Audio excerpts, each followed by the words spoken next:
I have to put my eyelashes on. Eyelashes look good.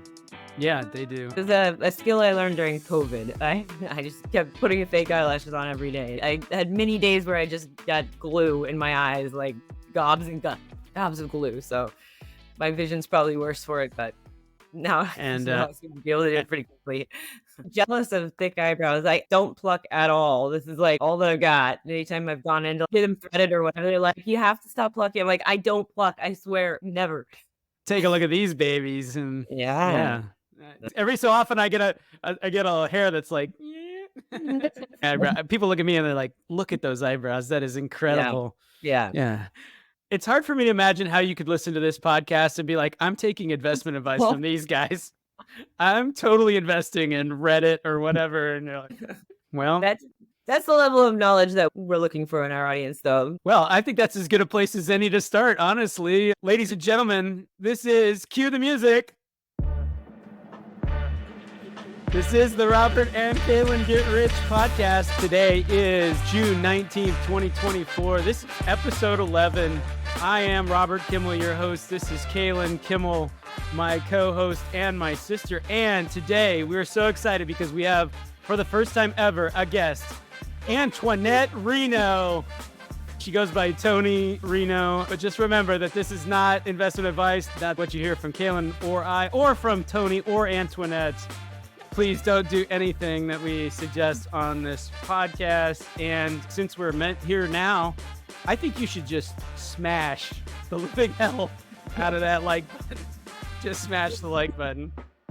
Have you ever noticed they always ask you to smash the like button? You can't just press the like button. Have you ever damaged a piece of equipment smashing the like button? Gonna need a new iPad. Well, if you have investment dollars that you want to put into some stocks or a fund or something, I think a great place, you know what? A great place to not start would be our Get Rich portfolio. There's our holdings at the moment, but this is like cue the horns. Wah, wah. Our portfolio is up about 1% today, but it is down about 1% lifetime. Who knew that investing in a bunch of crap stocks from all over, who knew that wouldn't be a viable investment strategy? I mean, we've got some real dogs. Warner Brothers Media down over 10%, TXMD down over 10%, Reddit's back in the gutter. But you know what our bright spot is right now is Chewy. That's pretty wild. I guess people are investing in dog food and dog treats again. This is going to make everyone cry, but the baseline, this is how the S&P is done over the same period. It's been just off to the races. So it's up 0.25% today, but it's up 5% since we started investing. So if we had taken the same money and invested each time, instead of investing in stupid Reddit and Warner Brothers Media, we instead had put $1,000 into the S&P 500, this is how those individual lots would have performed. So one of them's up 9%, one of them's up 7%. And then if you add all that together, you average it out, the whole portfolio is 5%. So instead of being down 1%, like the Get Rich portfolio, we could be up 5%. So this is just dreadful, really. How's our old favorite chicken soup for the soul? I didn't see that.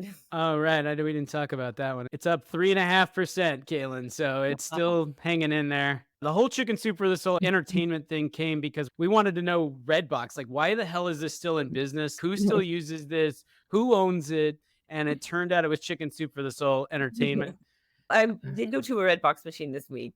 I didn't actually buy anything. You can now buy DVDs for $4 on there, but they're all the weirdest DVDs that you've never heard of before. So I just didn't have time to scroll through further and find something that I actually wanted to invest my $4 in. But I did actually click through a Redbox, and it was the first time in my life that I've gone to a Redbox. What is the sequence of events that results in me watching a Redbox DVD on my kid's Xbox in the basement? It's kind of hard to envision. So I have some corrections. One thing we really try to do around here is, I can't even get it out without laughing, journalistic integrity.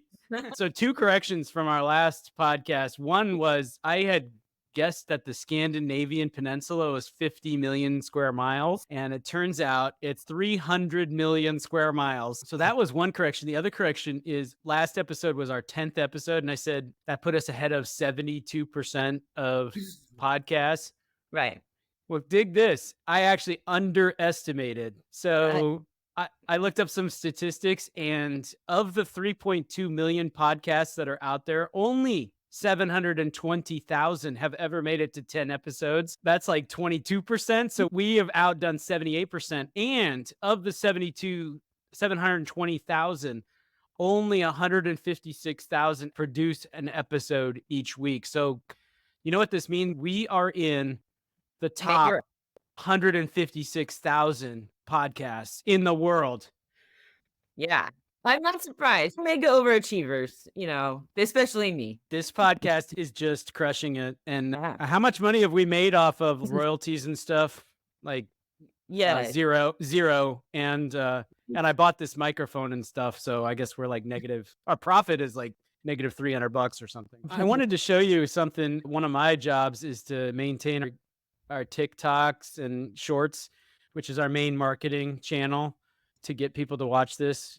But we got a comment on the candy cigarettes. Their comment was, candy cigarettes were the best tasting chalk-like candy. So I think we have to rank the chalk-like candies. Like is very much what I think of with the candy cigarette. Just get a piece of chalk and you're basically there. Put a little powdered sugar on top of the chalk, maybe. Yeah. To me, the anchor chalk-like candy are the Valentine's Day hearts, right? I mean, that is just the worst tasting. The ones that actually say "be mine" on them and hot stuff, those are virtually inedible, I think, right? And the chalkiest thing you can get, right?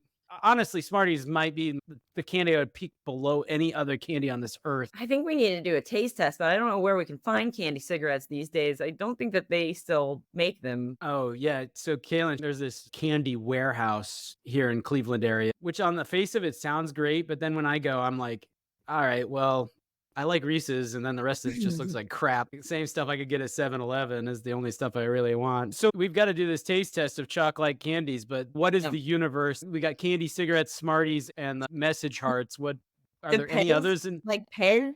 Like, does that count? I mean, to me, it's another worthless candy. Whether it's chalk-like or not, I don't know because they're little hard bricks that are slightly flavored. They have a cool dispenser. I mean, I don't eat a candy unless it's chocolate. I mean, I could be convinced to eat something caramelly Sure. or peanut buttery. I got Yeah. no use for fruit candy. After chocolate comes gummies, like gummy bears and gummy worms and stuff, and that's it. I used to love Starburst had the tropical fruit flavors. They had tropical fruit, which had pina colada in there and some other fun flavors, whatever. And just like everything else in my life, once I fall in love with something, then it goes off the fucking market. And so, yeah, they don't make it anymore. And it took me a while to find my new favorite drink, Mountain Dew Spark, or Spark Zero, sorry. And of course, that's gone off the market. I've written many times now to Mountain Dew to protest this, but now I've had to transition to the full flavor variety. But I'm not happy about Mountain Dew unless you want to sponsor us, and then I don't mind. It turns out that between your letters and their lack of sales of that drink, they're going to go with their lack of sales for They're their like, "We decision don't care." making. Yeah, and they're like, well, we have 500,000 other flavors we want to put on the market right now. There's a red one, a purple one, the blue one that I like, Voltage. There's Voltage. Baja Blast. That's kind of a teal color. I think Mountain Dew's got like this skunk works laboratory of mad scientists creating these flavors, like hidden away in some mountain compound. Okay. Their job is to come up with 5 flavors a day, and just we'll see what the Right. market is willing to actually consume. Like, what colors? What do we not see that often in the soda market? Spin the wheel. Okay. Ah. What about purple? Well, I'll be a single woman picketing, like, bring back Mountain Dew Spark Zero. I will not leave. This is a peaceful place. I will chain myself to the front door. So we alluded to it a couple of times, but Tony is a kindergarten teacher in the Cleveland Metropolitan School District, which now you put two together why she's on a Get Rich podcast, right? So she can tell us all about her financial strategies. The hardest day of work in my entire life, without doubt, was substitute teaching bilingual kindergarten. I went in that day and they hadn't said anything about it being bilingual, and I don't speak Spanish. So I immediately went to the principal's office and I was like, I can't do this because I don't know Spanish. He's like, it'll be fine.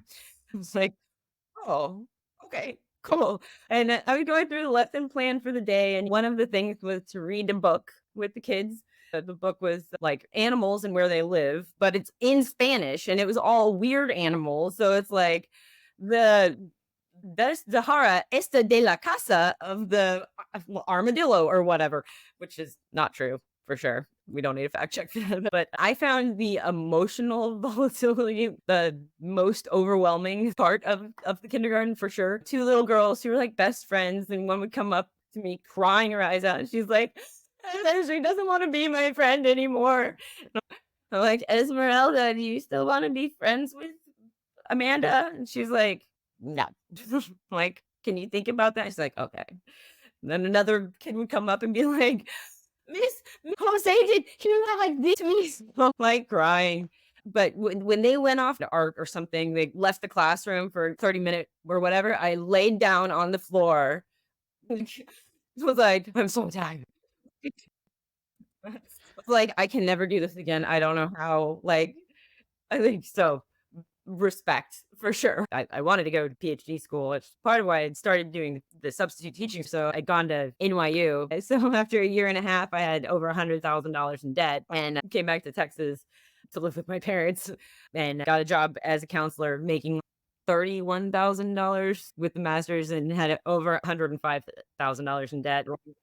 Like, if my car breaks down right now, what am I going to do? Let alone get an apartment, because my student loan payments at that time were like $700 a month or something like that. And so I sold out and started working. I'd known a girl, friend of a friend, that is basically a bazillionaire, and she gave me a job basically as her personal assistant. She was like, the opening offer was like 85,000 a year, something like that, 3 times the money, and then they were like, "Yeah, we'll give you a signing bonus also." I'm like, "A signing bonus? Okay, whatever." I wrote that check just directly over to loans, and I am, now thankfully debt-free, living very cheaply, like, pretending that I still had that $31,000 a year salary. Well, the kids conspire against you. I mean, you cannot spend money until those kids come along. Yeah, that definitely is a poor financial decision, I think. We don't provide financial advice, but we do advise this. Do not have kids. Terrible financial decision. On my own, I could live on like $12 a day. It's like, okay, well, I've got a bed and I have one outfit and I have a book. What else do I need? We have this running joke where Andrea calls herself a minimalist and then goes out and buys a BMW. For a while, she literally wanted to convince everybody she has all these simple needs. That's exactly so right. She's like, I hate these pillows. We're getting rid of all the pillows in the house. And then like out they go. But before the car's back in the driveway, there's a new set of pillows, probably 2 sets, one set that's gonna go back to the store. So Andrea and the kids are hanging out at the pool this afternoon. I think if she storms home and I'm still on this podcast, I think she'll be pissed. You have laundry to do? You have chores? I don't know that it matters. I'm not sure. Tony fucked it up. It was Tony.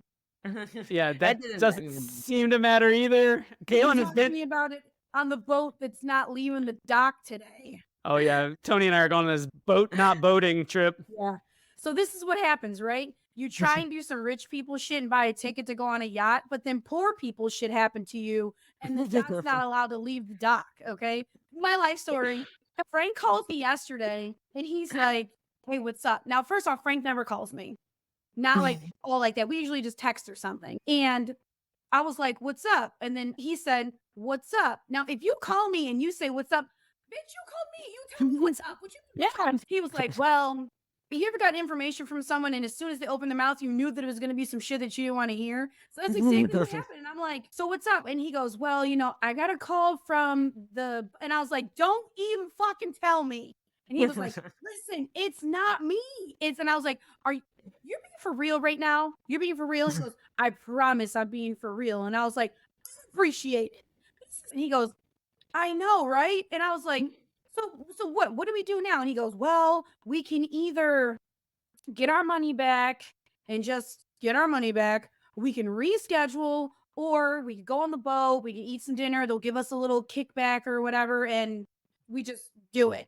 And I was like, listen, at this point, it's money already spent. I'm so tired of this. Let's just go. So I tell Carl, and Carl's like, wait a second. They're going to give us 25% back?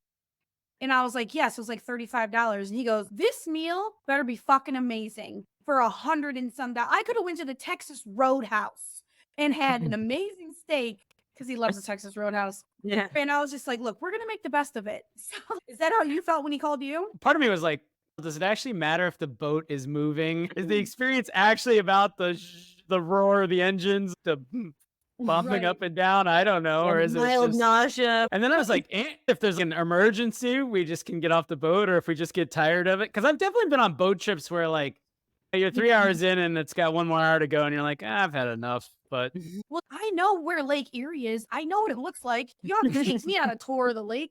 Like, I know. I've been on like the Good Time 3. It's not a good time. There's no good time to be had when you go on that boat, okay? The only good time is that the wind is blowing on you. So, of course, Kalyn, we decided that we were going to be super corny and we were going to get like captain hats. And then we were all going to like, Frank was like, we should dress up, blah, blah, blah. And I'm like, okay, cool. So he orders these captain hats. Now, there was purple, pink, green, blue, and then white. And I was like, no one's allowed to have white. That's not fair. So everyone was going to go with a color scheme. So they were like, well, what do you wear on a yacht? You know, like I'm not a yachty person. So we're Googling like what to wear on a yacht. And basically it's just like something flowy. So the wind blows on you. And so Frank's wife, Lisa, and I, actually, it was more Frank and I looking for a dress for Lisa. It's so funny.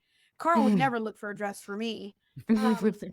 And we're finding out, I'm like, oh, this one's cute. Lisa's like, oh, I really like this one. Frank's like, oh, I think this one will look great on her. And I'm over here like, Frank, you're gay as hell. Anyways, so I was like, I love it too, Frank. So I said, okay, fine. Lisa can get that one in pink.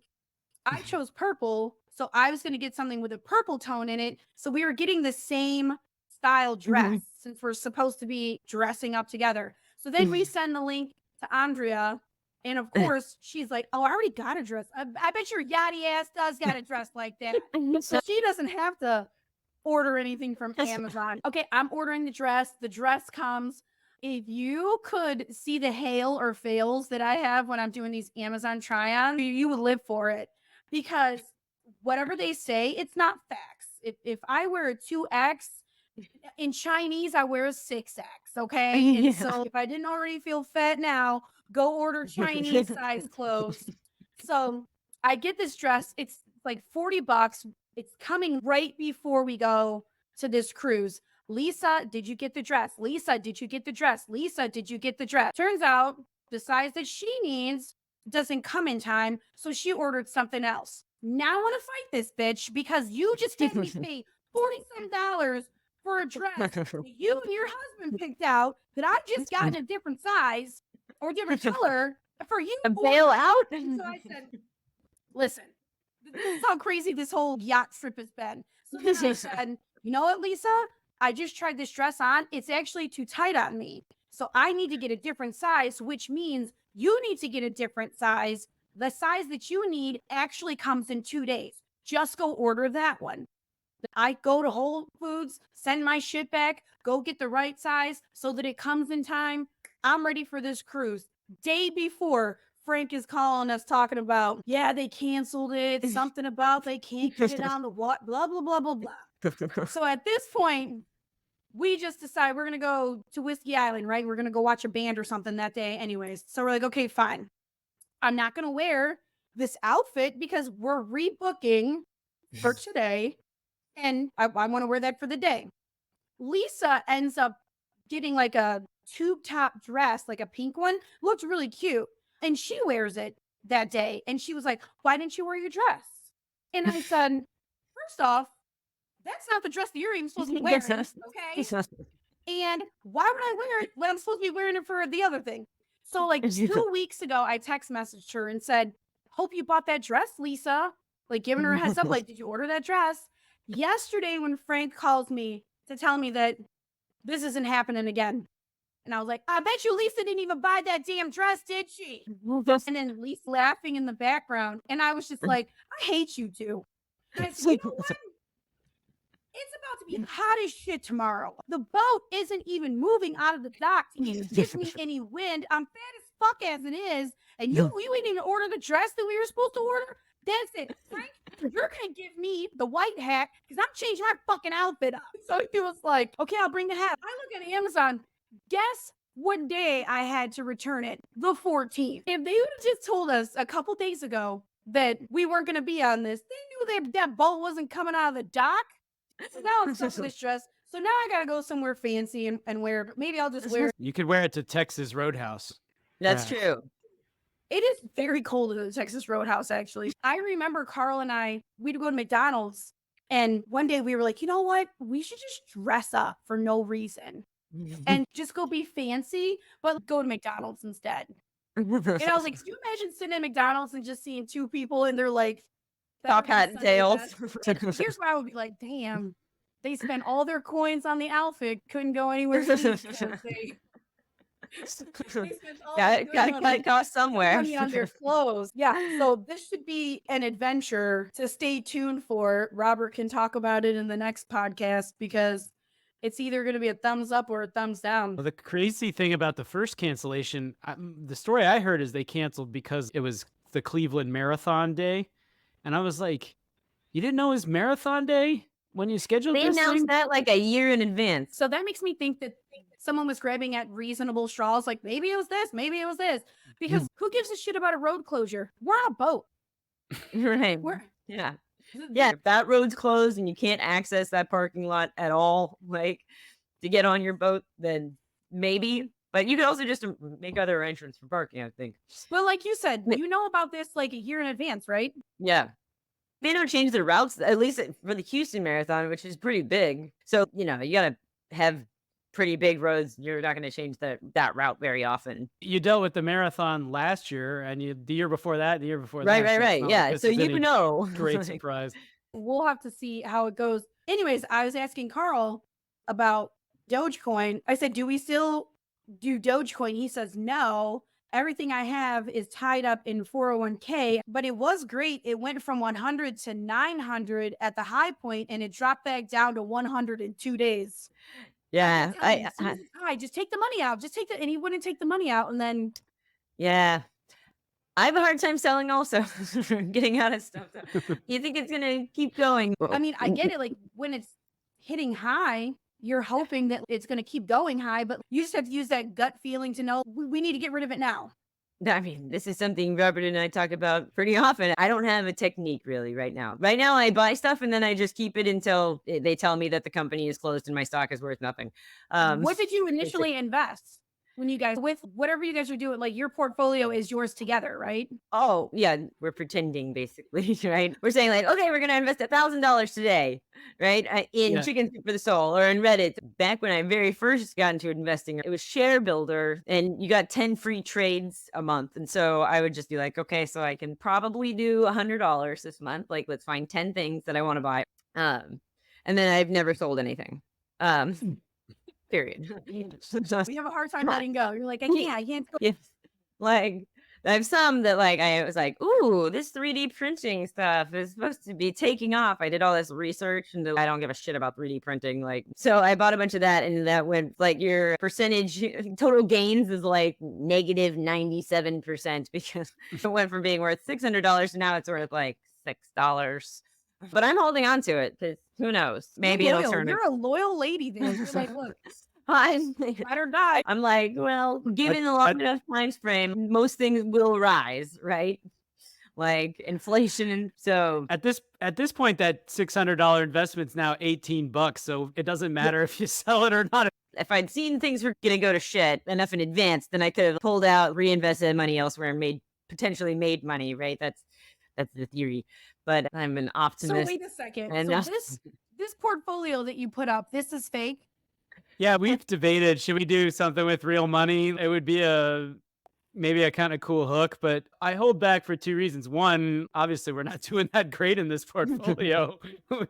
But I think the main reason is I would have to explain this to Andrea. Why we're investing in Chicken for the Soul. You have to explain your hobby. You lost $900 on Chicken Soup for the Soul Entertainment. And you'd be like, no, I lost that on Reddit. On Chicken Soup for the Soul, I've made $150 because okay, this is not like I'm common folk who don't deal with what you guys are talking about. I hopped on this podcast and looked at this. I am legitly thinking that this is real. Yeah. Yeah. You guys are bamboozling me at this point. Well, this is why it's not And financial advice, well, I get it, but like I thought that was just your shtick to be like, don't take our advice, but sometimes it works for us. Yeah. Nice. It only Which took is- me 3 hours of talking to you guys to find out that you're fake. So That's that's true. really so good that it took me 3 hours to figure this out. I don't think it's a secret. We have mentioned it on a couple of podcasts, like, all right, this is a funny money account or whatever, but we Yeah. certainly haven't done it on every podcast. The next stock that we were going to look at as our potential funny money investment was a stock called ATAI Life Sciences.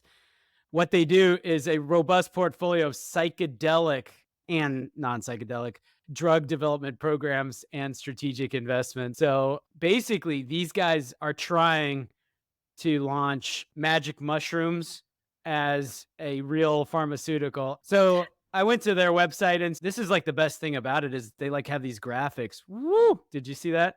Oh, Woo! look at how that's going. Yeah, yeah. So basically, the psilocybin, that's the thing that's in the phase 3 trials. I think that mushrooms have already been going through phase 3 trials, but I think that some have been successful already with it. Because in Colorado, I'm pretty sure it's legalized for medicinal use. I I ha- feel like with the whole like marijuana being legal, this is what's next. Like, you might want to invest Absolutely. in this. I already have. It's done about as well as that. I think you're down 97% or something, right? I think so. Yeah, probably. So the question for the podcast portfolio is, can we buy the bounce, and is it set to go back up? Because this is their quarterly report, right? There's always something new on the reports that we get to pull up on the Yeah. podcast. Like something. This is something I've never seen on a quarterly report before, which is revenue 0. So this company, somehow back in the past, they had this $37,000 of revenue, but now they have $0,000 of revenue. Well, And all it's their drugs basic- are still in trials, so Yeah, they haven't exactly. done any sales. Yeah, they've been investing in this research. They've been losing money hand over fist. They've lost 26 million this quarter and 33 million the same quarter last year, and they've lost a total of $577 million on these drugs so far. Goodness gracious. Yeah. Now they've restructured, so they dropped 10% of their workforce this year, and they dropped 30% of their workforce in 2023. So they're doing some stuff on cost control. I happen to know that they're changing their CEO out. So they've got a co-CEO now who's going to Kalyn, become... put the GPT letters in right now. I know. Exactly. Is this drug supposed to make you happy? The psilocybin one said that it was treatment-resistant depression that they were treating. By the way, Life 360 let me down because it says Andrea's still at the pool, but she just pulled in. So maybe she left her phone at the pool. Oh, Do you have the paid version or the free version? I'm sure it's free because I don't pay for things like this. I have the free version. I think it works just the same. There's a glitch though, and it tell you that there are certain places they're not. Yeah, maybe we're glitching right now. But anyway, we're still within the 3 hours I had blocked, so hopefully she's not too angry at me. Do you feel safe at home? If you don't, I know this is like and then you tell us. This is like the doctor's office. Exactly. Do you feel safe? My dad fell on one of his visits, and we went to the emergency room, and he got stitches, and they asked him, do you feel safe at home? He's a 76-year-old man. Like, I guess somebody could be beating him up. He was like, well, I got hurt at home, so actually, no, I don't feel safe here. And you're like, yeah, because you always fall. You got 2 left Well, feet. he comes and visits and, like plays street football with the kids, and like, hey, they're 14, you're 76. Like, Yeah. it's a bad idea. For a while there, it was like every time he'd go outside of most of like he'd end up like tripping over the curb or something and then having to go get stitches or whatever. They know your dad by like face, like Mr. Kimmel, nice to see you back here. The ER, how are you? Yeah, right. Yeah, there was a time when I was like, man, we can't have a family trip without a trip to the ER. It just doesn't. Seriously. Yeah. So this was the part here that Kalyn, I thought I needed your help with, that you want to make more out of this. But this is that top bar, the psilocybin pump 360. This is what it says in terms of where it's at in its formulation pathway. They did phase 2, and patients experiencing a greater than 15-point improvement on their CAPS-5 score was 81%. at week Mhm. 4 and 77% at week 12. And then remission rate was a CAP score under 20 was 63% and 54%. And now we're in phase 3 program.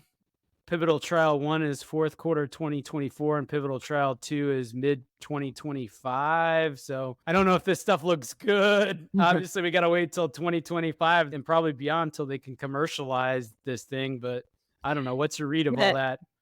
So I I mean, haven't read of it at all. I know it's like Greek.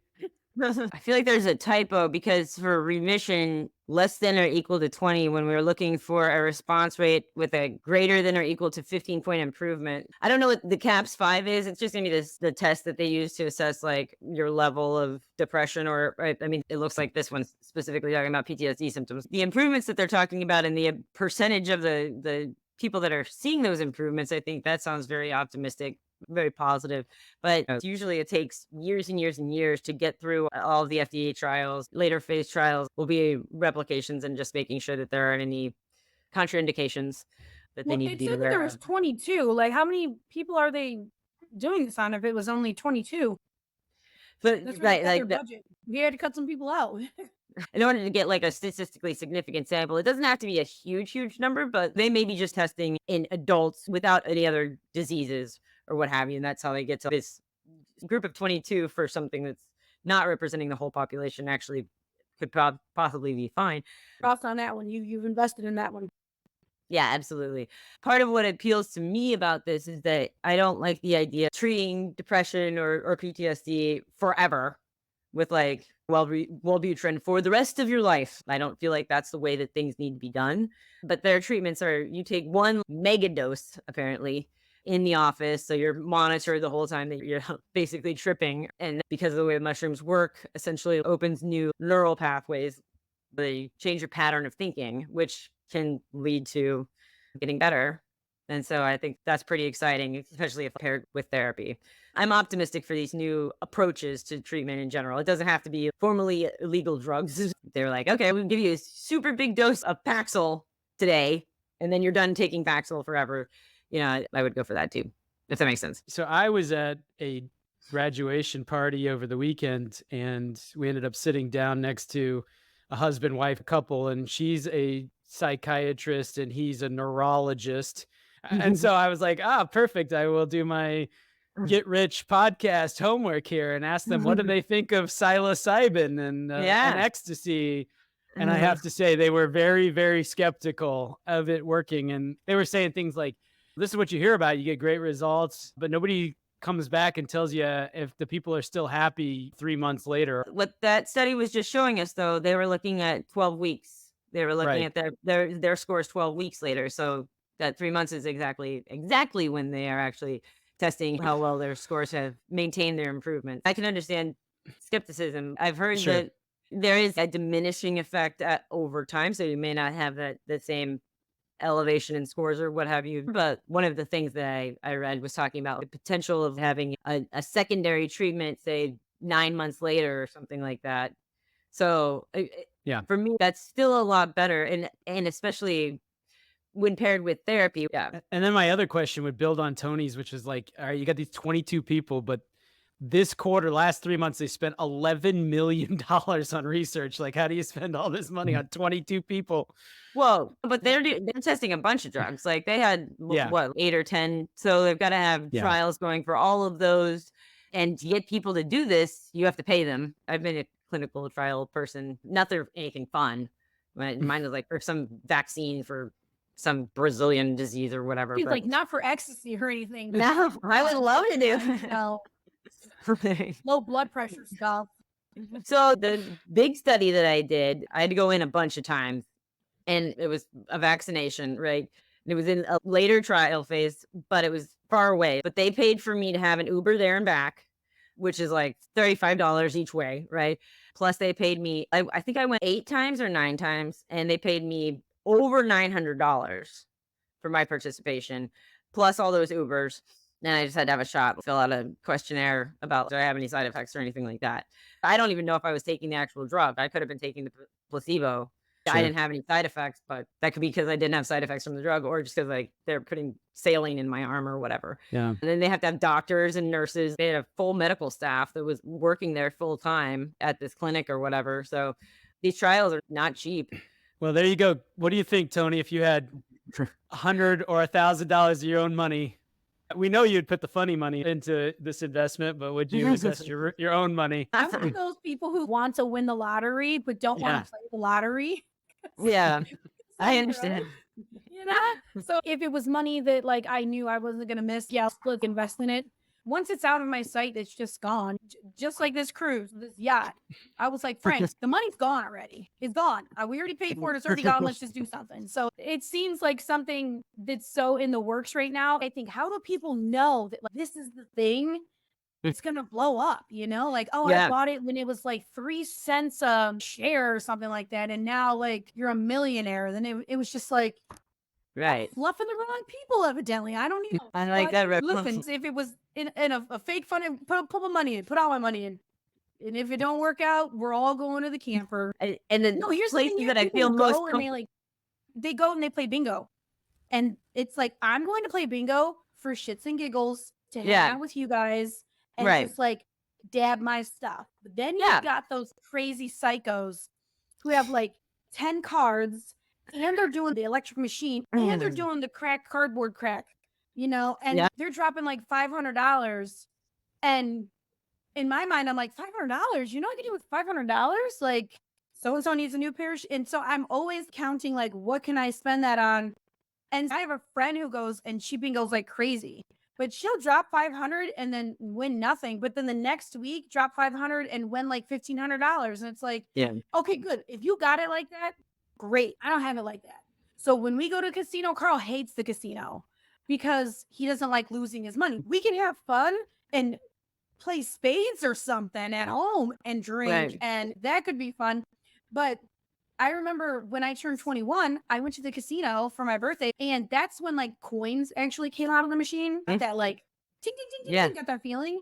So I played on $5 for 6 hours because I just kept putting $5 in the bottom and I just kept putting my winnings in a different cup. And so I had so much fun. And in the end, I probably did leave with like a couple dollars, but I definitely made sure I recouped my little $5 that I put in or whatever before I started replaying with it again. So I said to my husband, hey, listen, I had so much fun here. Like, we should go here for our honeymoon. So we went to the MGM Grand. So we probably get there on a Sunday or a Monday.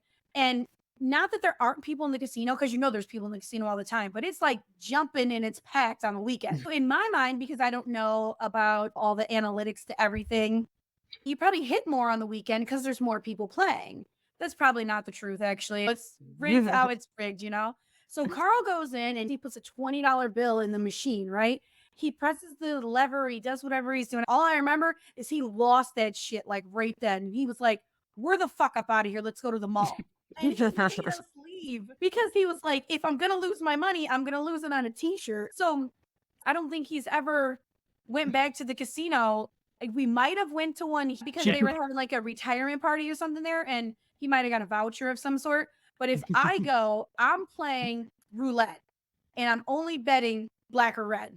It's a 50-50 at that point, you know what I'm saying? And if I win a few dollars, I'm like, all right, let's go. And if you do ever come down here with Andrea and she convinces you to go, I hear that if you park in the parking lot, you get some type of voucher to where like it pays for your parking or something. Because parking is stupid expensive. But the buffet, chef's kisses over there. You ever been to the buffet there? No. I have not. Yeah. No. Well, the fat girl will tell you where to go at the casino. Okay. You go to the buffet that's there. It's like $25 to eat, but 100% worth it. Like, look, let's go to the casino. Are we going to the buffet or are we actually losing our money? I don't know. So I do think that there's an argument to be made. If you go in thinking it's an investment, right? Like, I'm investing in the money I'm putting in the slot machine or whatever, then I'm going to do the mental math. But if you're going in like, okay, how much did this boat trip cost? And the dress and hats and all those things? Like, those are all just investing in your entertainment for the night, right? Not everything we do has to be a money-making endeavor. It just happens to work that way with casinos, that you could walk out with more money than you walked in with. That's part of the draw, right? But I do scratch-offs because I want to dream about winning. I'm like, maybe I'm going to win $3 million today. So I'm going to go have fun. I'm going to invest $50 today in fun for myself. Maybe I'll walk away with more than $50. Maybe I'll have lost all that $50 or whatever it is. But that's my approach with those things. So you like the scratch offs. I do like the scratch offs. When you look at scratch offs, do you look at I'm gonna buy $51 scratch offs, or I'm No gonna way. go for the $10 scratch off? Because that's a strategy also, you know. When I want to get a bingo scratch off because I feel like it's gonna take me at least 10 minutes to scratch these off. So I feel like I'm enjoying myself. But Yeah. then someone got my name in a Christmas pool one time, and on my list of things was scratch offs. So we were out at the bowling alley, and I'm just like minding my own business. And he goes, if I would have known that all I had to do was buy you some scratch offs to shut you the hell up, I would buy you scratch offs every day. Because I'm like invested, and I'm going back through to make sure that like I didn't miss any, because like what if I did win that $10,000? And then it's just like, girl, you ain't never gonna win $10,000. Will you shut up and just scratch these things off? Andrea has won $10,000 on scratch offs. What? Yes. Yeah, I know. Couple years back. Yep. I think Andre might be the only person alive who's net ahead on gambling and scratching. I don't Were know. you there? No, I wasn't. No, because She sends you the barcode and then gets it right there. yeah, her method is you walk in the place, you buy the scratcher, you scratch the barcode, you scan it. It's like, boom, did I win or not? And so only the guy working at the liquor store was present for this particular $10,000 win. We had to go down to the lottery office and turn it in and sign forms and get her picture taken and the whole deal. Yeah, Okay, so in if you won Texas, the lottery, Mega Millions or whatever, would you take the payout? Or Absolutely. would you do like the long term? No way. Lifetime, whatever. Just I would the take it. payout then. I find all of my valid information from reels on Facebook. Let's just be like real. Yeah. And it said something about people who win the lottery and take out their one lump sum versus people who win the lottery and get it throughout their life. The ones who take the one lump sum end up losing it all because they don't know how to be rich. So they're just buying cars, and then by the time you know it, you've bought this $1 million house, but you still have to pay the property tax on it. If you are not anonymous with your winnings, then every person who's ever known you feels that maybe they should be entitled to some of that money. There's a little meme on Facebook that said, I'm not going to tell you guys when I win the lottery, but there's going to be signs. And then there's like this roll of toilet paper that's just like diamonds. Just so you know. I'm wiping my ass with these days, you know? But You got all the good luck in this, fam? Yeah, I guess if you call this good luck, yes, I guess I did. Is it just two? Is it just two Kimmels, or is there more? No, there's a baby sister that, yeah, she's not funny, so we don't bring her on the podcast. We were just discussing the other day that on our list of terrible podcast guests, she'd be towards the top of the list. How does she feel about that? She's like, She doesn't know about that. like, I think she would be like, yeah, but those two suck. She's You know? I don't like hanging out with old people anyway. Yeah, she's 13 years younger than I am, which is my Yeah, but poor she's parents, also like 50 years older than either one of us. She lives in Austin. I live in Houston. For a while, I'd have to go to Austin for work. And so sometimes I'd either like stay with her or whatever. Anyway, so I'd be like, hey, I'm here for work. I've got some like, why don't we all go out to dinner? I'll buy, we can go have a drink or two or whatever. It'd be a Friday night. And she's like, we really like to go to bed at like 9 o'clock every night. I'm like, you are 24 years old at the time. Like, the fuck? Or whatever, like once you're in your 30s, fine. Together, leave her alone. I'm like, go out. You have to go do things occasionally. And her husband drives a minivan where the door doesn't work. He crawls in through the other side. Yeah, it didn't have. These guys have like real jobs, they like, right. They actually have money. They just don't. Yeah. We won't spend it or. They're frugal. Yeah. No, they're miserly. Like, I'm frugal. Like, I still come visit Robert like several times a year, whatever. Like, I will spend the money on that because it's worth spending the money to see my brother. Ariel's coming up in a couple months, and it will be the first time ever that she's been to Cleveland. How long have you lived in Cleveland now? 15 years. So you got a sister who's out here just doing her own thing. Yeah. I think we all have one sibling like that. That's like my big brother. You give everybody something to do for The holidays, for some reason, I'm always in charge of making the turkey. And my mom makes the ham. But of course, my mom buys the turkey and the stuffing. Tony, I got everything. Okay, Mom. Like, clearly I can't be trusted to buy the turkey, but buy the turkey. I don't care. That's fine. So I cooked the turkey. Everyone brings something. My brother's job 3 or 4 holidays ago, he was in charge of potatoes. And I don't really know how you fuck up potatoes. Like, how you fuck up potato? Well, leave it to my brother, okay? Because he definitely brought some geriatric ass potatoes at the holiday. You could drink these. I said, what the hell? So the first time he brought one was so garlicky that it made your eyes water. And then he brings these geriatric potatoes to the house. So he messed up these potatoes again.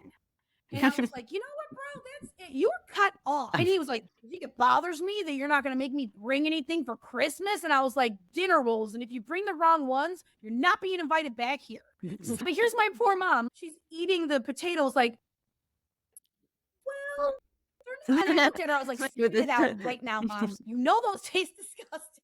And then So- she's like, Not so bad. I love that you brought this up. So this is a good example of how my sister is miserly. So 3 Thanksgivings ago or so, we are also all responsible for things. And I love Thanksgiving. I want to like go bananas. So I make too much stuff. But my sister brought a sweet potato dish and I think rolls or something like that. Maybe she brought a salad. So after dinner, she was like, so like, what do you guys usually do? How do we get, like, do we get reimbursed? And I'm like, are you fucking kidding me right now? You brought potatoes. You want reimbursement? You and your husband have both been working for a long time. You bought a house. You can afford fucking potatoes. Are you kidding me? Are you really going to ask Mom to give you, what, $7 for the sweet potatoes that you bought or whatever? Like, I mean, are you fucking joking? I was like, no, honey, we're adults now, so we don't do that whole thing. And if we did, we would be giving Mom money. Mom has put more money in for sure than we have. So we just say, thank you, Mom, and bring the dish that we're assigned and call it a day. Robert happens to come in from out of town. He doesn't have to bring anything because it cost him to get here. So there's no unwritten rules that you have when people. She had driven in from Austin, but still, like, you brought sweet potato, like literally the main thing that she brought was sweet potatoes. And she's like, so to reimburse, how do we do like, no, like, I mean, would give her the money too. Oh, There's 100%. no doubt that Mom would give her the Just money. went to Mom directly and was like, hey, Yeah. Mom, I said she probably did. no, yeah, She was totally. like this. So here's Like- my receipt. Here's my receipt for all Yeah, the so stuff that you asked me to Yes. pick up.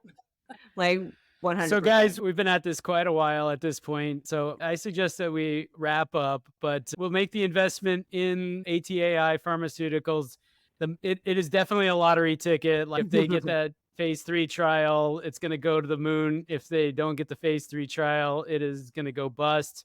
We'll skip the what the hell's in Kalyn's portfolio segment this Scratch podcast, offs. but you can save that for next one. Scratchers are in the portfolio in a big way. Tony, we'll have to have you back on a future show if you're up for it, because we had an absolute ball having you here. Yeah. With that, we'll cue the outro music. And just remember, this is Robert and Kalyn Get Rich. We are a presentation of Get Rich Media. We made that up.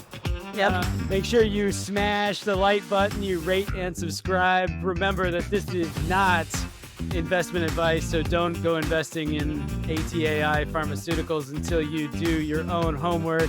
Send us an email, robertandkalyngetrich@gmail.com. Kalyn is spelled Kalyn. You can reach Tony. You can send her a reel, and she will believe anything you say. Anything. Tony, it's been such a pleasure having you here today. I hope we can have you back on a future show. Otherwise, Kalyn, what do you tell the folks? This is not investment advice. What am I supposed to tell them? Bye. Bye-bye.